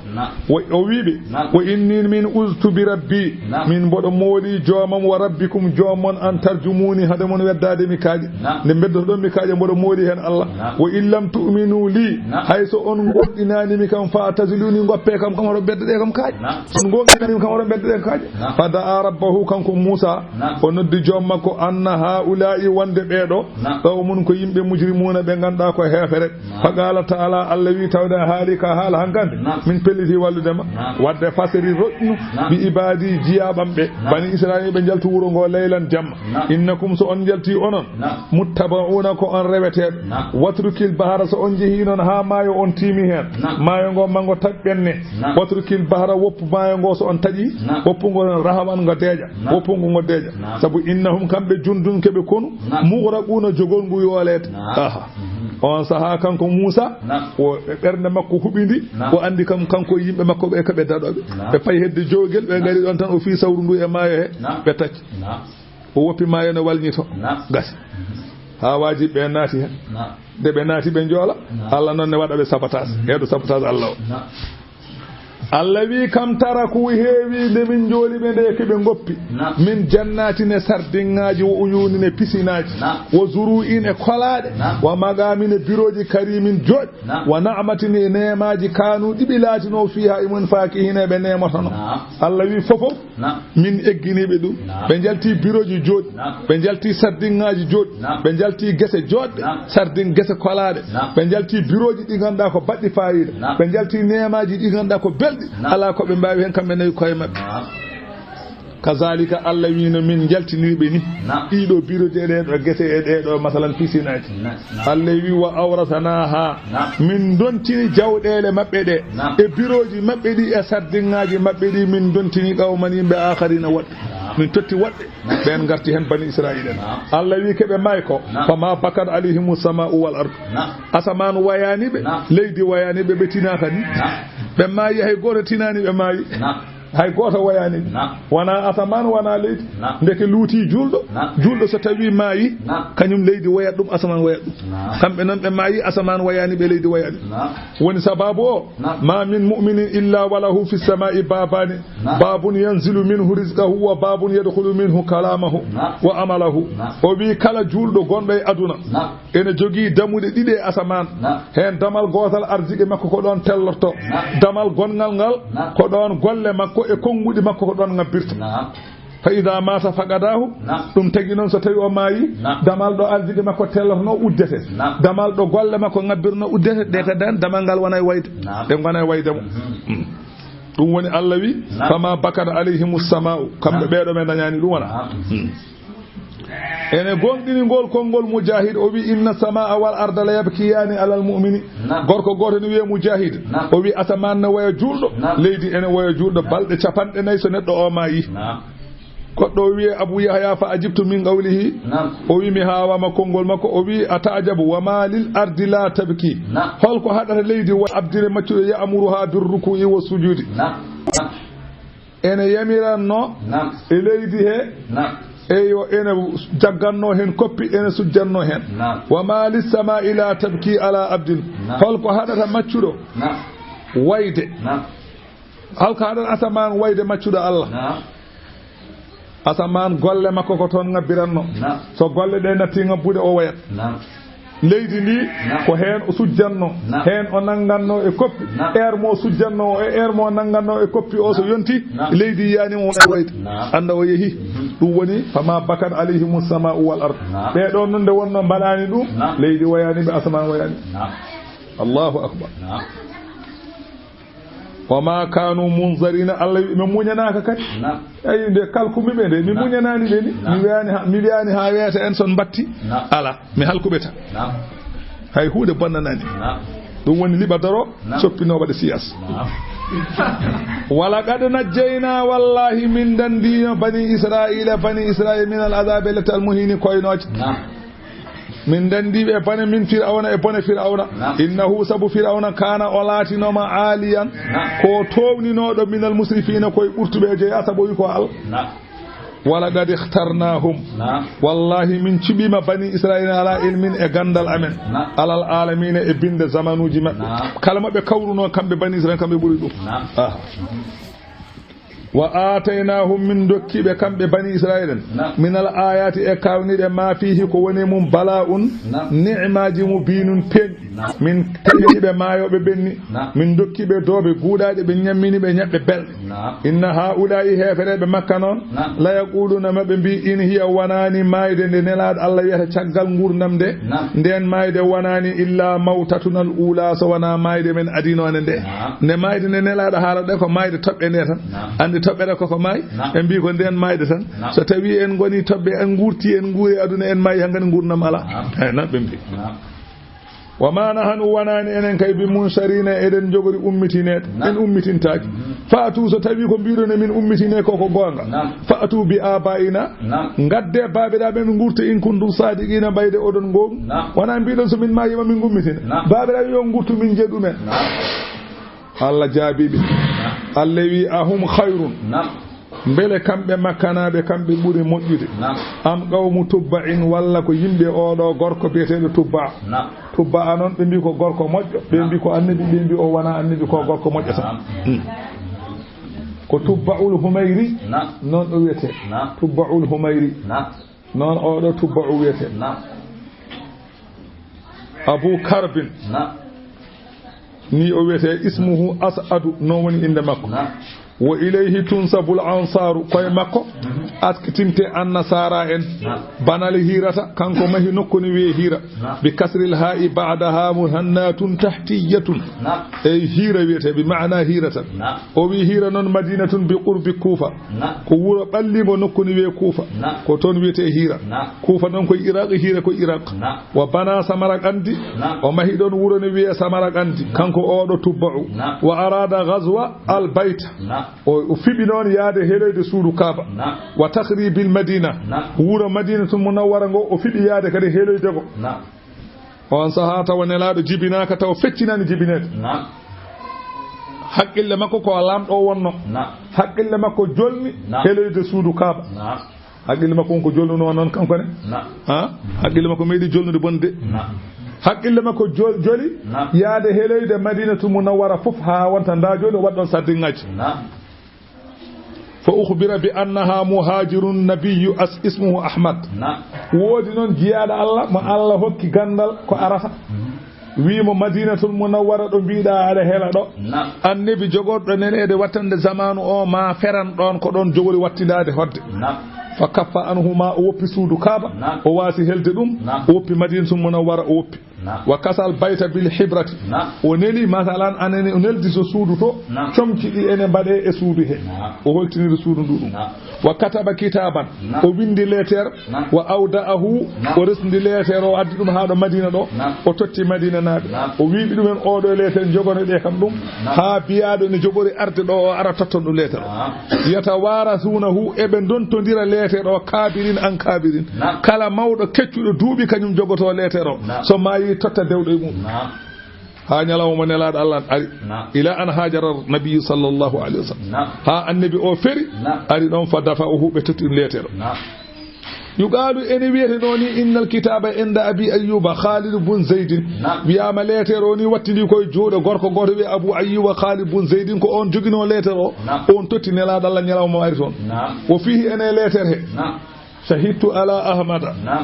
mi seedima e dow biyeteɗo ahmad o annahu wonde kañum rasulullahi ko nelaɗo Allah baari in nasami takɓo yimɓe o Allah takɓo yimɓe o annabi o woɗo muhammadu ko nelaɗo mum falaw madda umri ila umrihi la kuntu wasiran lahu wabnu ammi o wi so tawi Allah junni no gurdamam hami hepti gurdam makko mami won batula makko mo wona ɓi bam makko amma ba'du so ɗum ɓenni fa inni amantu bika paama an muhammad jogorɗo aroyde mi gonɗinima wo bi kitabi kalladi yunzilu alayka nde ganduɗa ene jogori jippinede e ma nde mi gonɗini wa ana ala dinika paama mboɗoye diine ma wo sunnatika mboɗoye sunna ma wa amantu bi rabbika mi gonɗini jeyɗo ma wa rabbi kulli shay'in jeyɗo kala hunde wa amantu bi kulli ma jaa mi gonɗini kala ko ari min rabbika ummade e joome min sara'i il islami e sariyaji l'islam fa in adraktuka fiha somi tawima e gurdam he e aduna mi heptima e aduna wona amtu Allah rokki kam nema hawlude e ma mi jaɓa ma mi gonɗin ma mi rewa e ma mi walluma wa in lam adrikka so Allah nyaawani yomi heptu e ngurdama yomi hawrema fasfa ali mboɗo ñaagima ñandawmo yawmal qiyamati ya tefanam wala tansini hoto yejjitam yawmal qiyamati fa inni min ummatika al awwalin anda koye leñol ma adiɓe hen jeeyami wa baya'tuka qabla maji'ika mi bay imama ko adi gargol ma wa ana ala millatika mboɗo diine ma wa millata abika ibrahima alayhi salam diine bamma ibrahima alayhi salam summa khatama al kitab wa takki letere o wa nagata alayhi o winde dow letere lillahi al amru min qablu wa min ba'du ko Allah jeeyi ko adi Allah jeeyi ko wattide ɗum o winde letere wa kataba ala urwani o windi adresse o ila muhammad ibn abdillah nabiyillahi wa rasulihi khatimin nabiyina wa rasuli rabbil alamin o winde dow letere premier ga o windi hen letere o fey koye muhammad ibn abdullah nabiyullahi mo ganduɗa ko annabi Allah wa rasulihi ko nelaɗo Allah khatimin nabiyina timmode annabaɓe wa rasuli rabbil alamin ko nelaɗo jubbinde sallallahu alayhi wa sallam yumede kisal yo wone makko letere o ummi ko biyeteɗo tubbawul awwal o wi letere toon ummi ko on winduma letere wa kana min al yawm alladhi mata fihi tubba ñalawma mo oɗo binduɗo letere maayi ila al yawm alladhi bu'isa fihi an-nabi fewde e ñalawma mo annabi o nela o hawri ko duuɓi ujunere ɓurtani mankaji ñalawma o windi letere o e ñalawma nelaɗo nela o hawri ko duuɓi ujunere o jaaɓi Allah lawdi Allah ko ɓe goni moƴƴuɓe so ne yiiɗi moƴƴude nanda koye moƴƴo yo Allah nandi nene moƴƴuɓe Allah wi beele ko oɗo ɓuuri moƴƴude walla ko gawmo tubba addu baye mbeewa ya nangu kumaba a faami ɗon walladina eɓen min qablihim adinoɓe ɗumen Allah wi ɓe ahlakanahum min kalki ɗumen innahum kanu ɓeɗo laatinoma adinoɓe ɓe de hefereɓe ɓe laatinoma anani de mujrimina kaɓe bandi wama halaqna samawati wal arda min tagirani asaman o e leydi ndi wama baynahuma eko woni hakkude asaman e leydi min tagirani laibina ko min fijoɓe min mbaɗani ɗum fijiri de ma halaqnahuma min tagirani asaman e leydi illa bil haqqi so wona ko e gonga liyastadalla bihi ala qudratina ha tindinoro ɗum hattan amen wa wahadaniyatina e gotin paago amen wa gayru zalik walakinna aktharahum ay ko rewe hefereɓe la ya'lamuna ganda aha inna yawmal fasli ay ñalawma ceerudal hakkude tagoje miqatum woni fodore mabɓe ajma'ina kamɓe pop ɓeɗon nanne jeygol Allah wi yawma ñalawma on so ari ñande hen la yughni mawlan am mawlan ñande hen sehil nafata sehil sey en hay tus wala hum wonani kamɓe saruna be kadele illa man rahima Allah so wana be kamne tefondira innahu Allah huwal aziz kanko woni poldo illa mako arrahimu jurmoto inna sajarata zaqumi ay kiido lekki kiido ko lekki burki haade e ledde burki sabde e ledde Allah wi da'amul athimi woni ñamde bakko dinde ñamde bakko dinde ko sajarata zuqum Abu Jali e wondibe mum aha be ngoni jomirabe bakko dun o wi lekki wete sajarata zaqumi kiido da'amul athimi woni ñamde be ganda ko bakko dinde o wi lekki ki kal muhli way ko no jigidere godron ay no jigidere godron fasnade godron so fasnama ha fasi no digidere mum wayata ni non lekki ki way gali fil buduni kan lekki ki fasata e der de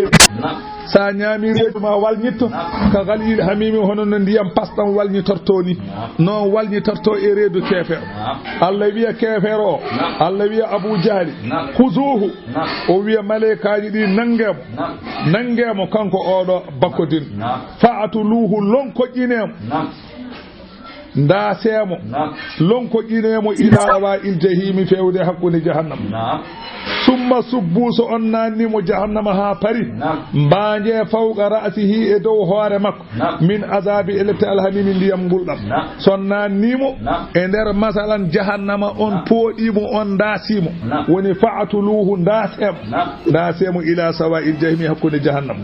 son dasimo subbu mbaje fawqa ra'sihi e dow hoore makko min azabi elete alhamimi ngulɗam ndiyam ngulɗam Allah wiyamo e ɗemgal malaika zuk met lefte ɗe innaka na an antal azizu an woni tedduɗo an woni polɗo alkarimu tedduɗo ɗum ɗo wiyete tahakkumu ko jalkiɗɗe neɗɗo tedduɗo kay natta jeygol ma to ɗum ɗo ko jalkidde wiyete Allah wiyamo eyyi wona mbinoɗa ka jontaɗo ka tedduɗo eyyi ko an woni tedduɗo an woni jontaɗo nat hay enen eɗen mbaɗa noon kaɓa e neɗɗo walla dugda e mum ay binma mbiya eyyi bayam an woni moƴƴo o an woni moƴƴo an woni tedduɗo eyyi wona firtani goto ka tedduɗo ko jalkidde woni ɗon ko jalkidde eyyi hande ka tedduɗo met inna hadha ay ɗeɗo lette ma kuntum bihi koko laatino ɗum tamtaruna oɗon cikkito Allah yomo nani innal muttaqina so tawi ko hulɓe Allah ɓe ɓen fi maqamin goni koye biroji aminin ko hooliɓe kala ko wiyete kulol jiya fi jannatin e yasuna eɓe ɓorne min sundusin comcine mbiyeni wo istabraqin e comcine mbiyeni so ɓe naati aljanna o mutaqabilina eɓe kuccodiri hay goto yiyata hoƴƴude goɗɗo kadhalika Allah wini wa zawwajanahum no min mbaɗiraɓe ɗeɗo gueɗe kadi min goppani ɓe ɗon wa zawwajanahum min desnaɓe kadi bi huurin e ɓuttitɓe anani ɓaleɓe inin ɓuttitɓe guite ɓaleɓe ñamamboji ɓuttitɓe guite rewɓe yaaƴɓe guite huurin e inin yaaƴɓe guite ɓuttitɓe yoɗɗe yadu'una fiha seɓe naati e aljanna he eɓe nodda toon kamɓe naɓe aljanna ɓe bi kulli fakihatin kala muyantere e nder aljanna eɓe mbiyo ar eɓe ñaama Allah wi aminina keɓe hooliɓe la yazuquna fiha seɓe naati aljanna o ɓe meɗata toon almawta ko wiyete mayde illa almawtata al ula so wona mayde adinone nde mayde hirsama hankanti mayde ala o waqahum adabal jahim Allah dandiɓe e lepte ko wiyete jahannama fadalan ɗum ko ɓural min rabbika ummade joom zalika nadde aljanna wasa yaltude Allah wi huwal fawzu ɗum woni malal al azimu mangal yo Allah newnan en ɗum enen o wi waqtulifa ene luura هل الأفضل في الجنة نساء الدنيا أو الحور العين بل سو يمبه بناتي الجنة بل ɓurata yodde ko rewɓe aduna ɓe walla ɓurata yodde ko huurul iini en hol hen ɓuroɓe yodde bele ko rewɓe aduna ɓurtoto yodde e huurul iini en walla ala huurul iini en ko ɓurata ɗum yodde ala kono wal haqqu ko woni gonga anna nisa ad-dunya afdalu rewɓe aduna ɓurata yodde lima ruwiya annal adamiyati sabu habrama rewɓe yimɓe ɓe afdalu min al huri bi 70 alfa di'fin rewɓe aduna ɓurata yodde huurul iini en e 70,000 degré jondam hay cofɗo ga ha ɓurti ñantete ha yotta ɓurto huurul iini yodde mi haalan kay yonnaɓe de fa innama yassarnahu ay ko newnirmi oɗo qur'ana bilisanika e ɗemgal ma ha paama min mbaɗi ɗum arab kola allahum bele jo kamɓe yatazakkaruna eɓe mbaccoɓe gonɗina kono noon ɓe jaɓani addani min newninandema qur'ana o waɗi min mbaɗi ɗum e ɗemgal arab ko beele kamɓe ɓe nana ɓe gonɗina kono ɓe jaɓani ɗum noon iba tombo halkare maɓɓe innahum saabu kamɓe murtaqibuna keɓe tombiɓe halkare ma an nelaɗo Allah bismillahi suratul jasiyati simore nde ko noon nde wiyete makkane jippi so wona ɓullina amanu aaji ɗe noon ko 37 bismillahi ko inde Allah arrahmani ko inde Allah arrahimi ko inde Allah Allah wi heemim Allahu a'lam bi muradihi muyande mum e ɗeɗo karfeje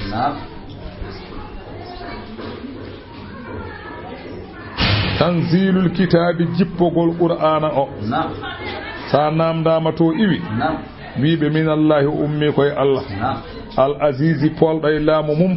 al hakimu ñeññuɗo e golle mum inna fis samawati wal ardi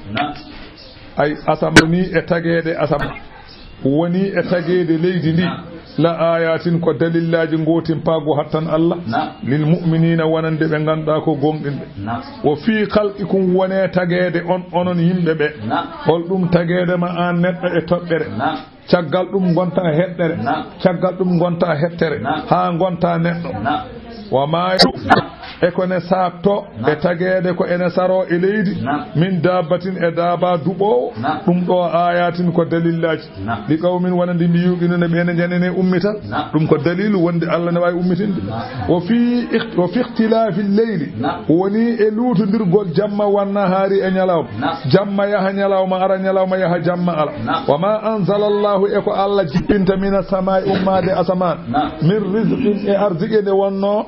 ko tobo woni sababu arziki yimbe fa ahya bihi Allah wi wutiniri tobo al arda leydi baada mawdi ha caggal leydi ndi yori wa tasrifi riyahi anani pirlirgol kenel ndudo iwra bange nyamo faya bange nano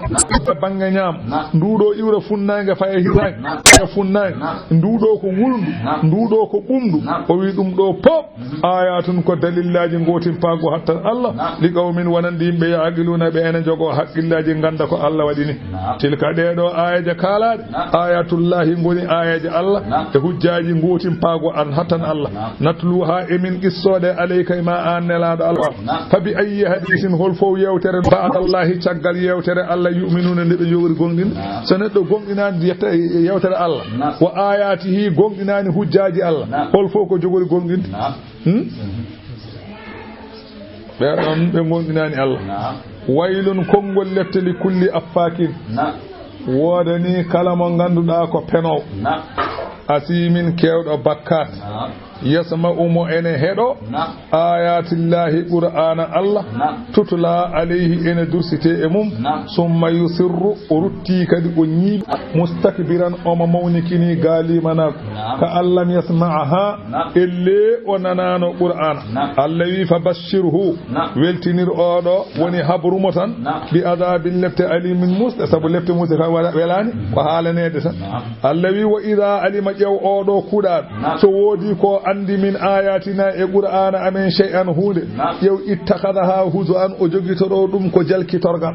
ulaika allawi beedo feno lahum ne wadu min azabul lati muhinun koynoji min waraihim ene yeso mabbe saade koy aduna be boni ko yeso woni wiyataake caggal kaade ko aduna ko yeso ene yeso mabbe jahannamu jeengol ne wieni wala yughni anhum nafatabe ma kasabu kabe paggitino e jawdi e golle shay'an hay hude wala mattakhadhu wana ko be jogitino min dunillahi ko wana Allah awliya ajalange walahum ne wonni be azabun lefte azimun mawl hadha o qur'ana hudan ko pewal ummarade majjer walladina kafaru bi ayati rabbihim ben be ganda enen jeddi ayaji jumen lahum ene wonni be azabun gedal min rijzin e lefte alim daga ardi anani so ardi azabu o wonta ko gedal min rijzin e lefte alimun musde sabu azabu ko lefte rijzi ko lefte ala sago wade hen non dañanaado firo wongo min azabin alimin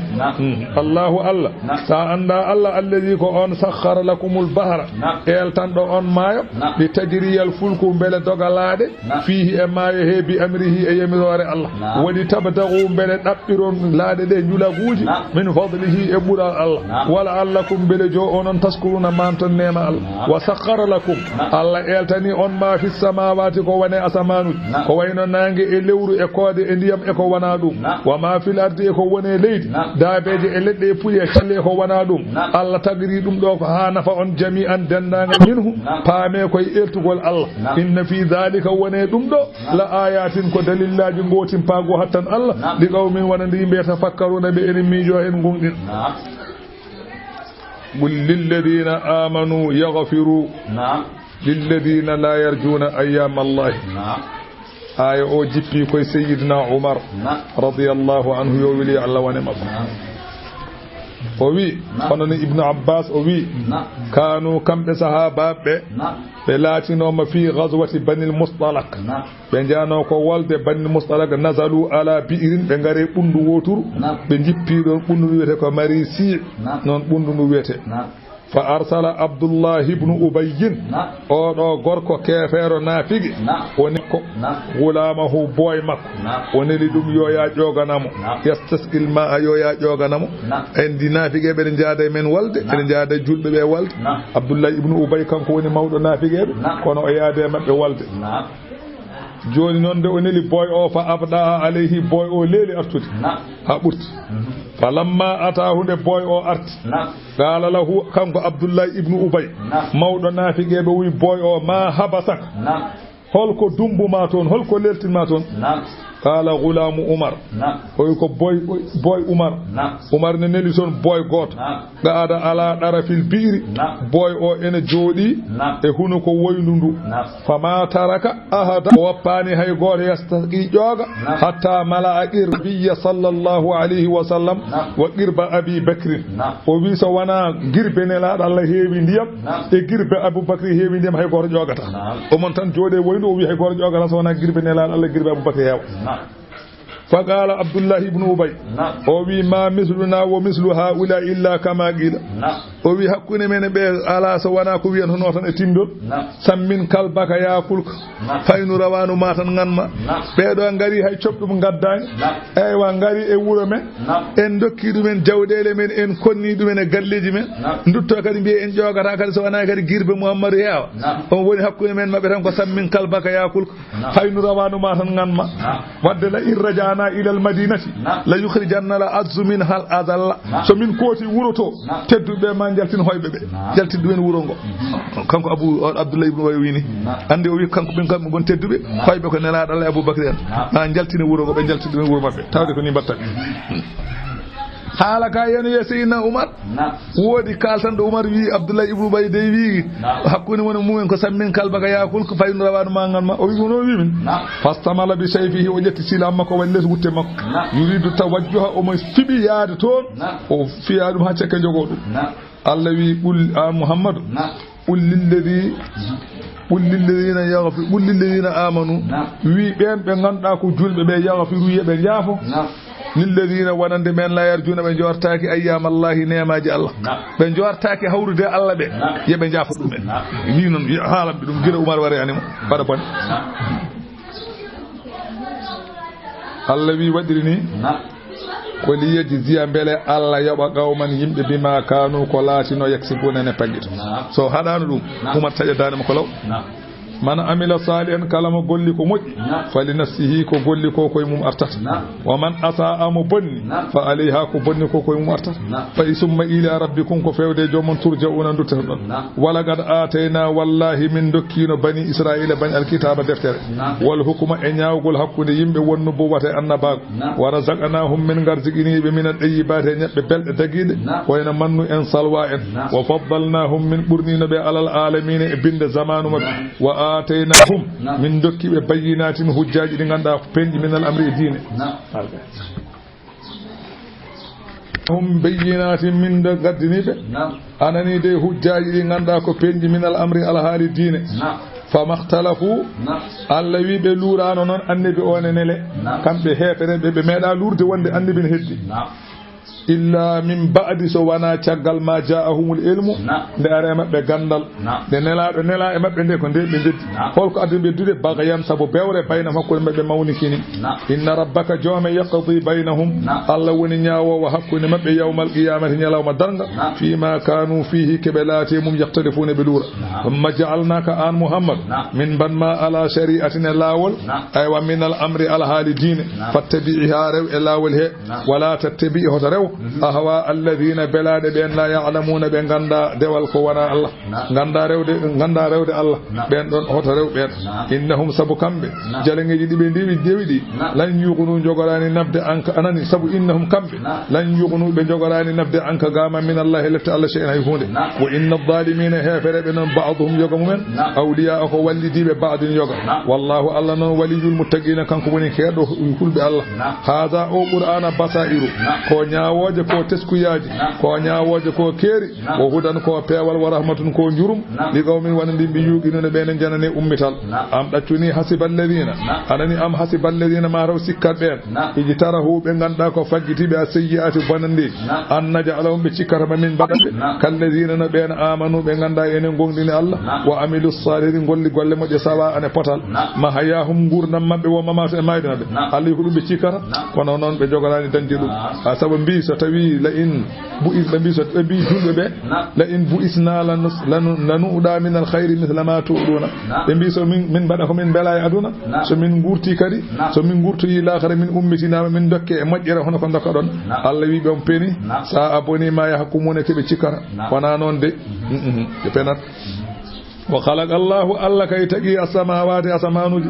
wal arda wa tagi leydi bil haqqi gonga Allah tagi asaman tagi leydi wali tujza bele yobe kullu nafsin kala fitanu bima kasabar ko golluno wom kambe la yuzlamuna be toñata afara ayta habram man ittakhadha on jogitido ilaha hu dewetel mum hawa ko belade mum wa adallahu Allahu Allah majjini dum ala ilmin e gandal ummarade mudum anani de Allah ne andi dum ko koy majjobe jeya gida taga wa khatama Allah tongi ala sam'ihi enan e makko wa qalbihi e bernde makko nanata peewal o gollata peewal wa ja'ala Allah wadi ala basarihi e ndarde makko Allah wadi hen ghisawa tan ko wiete ombode wiyata peewal faman yahdihi hol bawdo fewnudemo min baadil e caggal ni Allah majjinimo won bawdo fewnudemo afala tazakkaruna ko hadi me baccobe ganda wa qalu kambe yeddudo ummital be bi ma hiya wanani dam do gurnam illa hayatuna so wana ko gurnam men ad-dunya aduna namutu min ma wa nahya min gurta wa ma yuhlikuna halkata min aduna kay illa dahru so wana bennugol aduna bennugol zamanu qala ta'ala wa ma lahum bizalika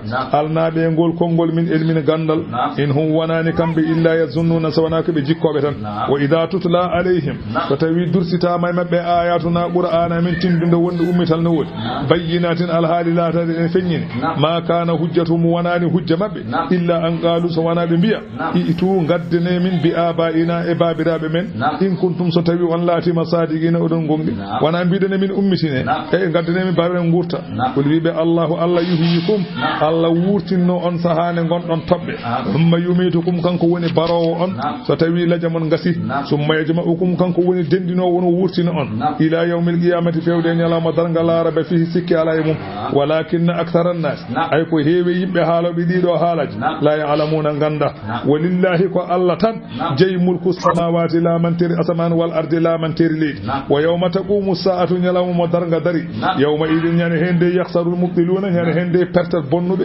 e ferebe nyane hen perta sabu wattande mabbe ko jeygol wa taranjiya kullu ummatin kala jom diine jasiyatan en juse koppi kullu ummatin kala hen anani leñol tuda enen nodde ila kitabi ha fewde deftere golle mum kala leñol yo leñol mendogol nelede aduna he nyene hen jiya en juse koppi enen nodde yo gaddu kayitaji mumen dossier ju men golle mumen nan to Allah wiyabe al yawma han tujzawna jabedon ma kuntum ko latin tamanu don gol hada dum do kitabuna ko deftere amen yandigo alaykum ene hala e dow mun bil haqqi agor inna no minen kunna min latinom nastansikhu ko minen goni tabitinan nobe ma kuntum ko latin don tamaluna don gol fa amma alladhina amanu satawi ko ben ba ganda ene gogdinno Allah wa amilu salih golluno golle moƴƴi fayudkhiluhum ma nanube rabbuhum jamabe fi rahmati yurmenum ma Allah nanu be aljanna zalika nade aljanna non wal fawzu woni malal al mubin pengal yo Allah nanu en dum wa amma alladhina kafaru satabi ko heferebe wiyenebe sebe jangana ma kayitaji be biyene afalam takun ayati belalatono ki aya jamde tutula alaykum en dursittono e modon fastakbartum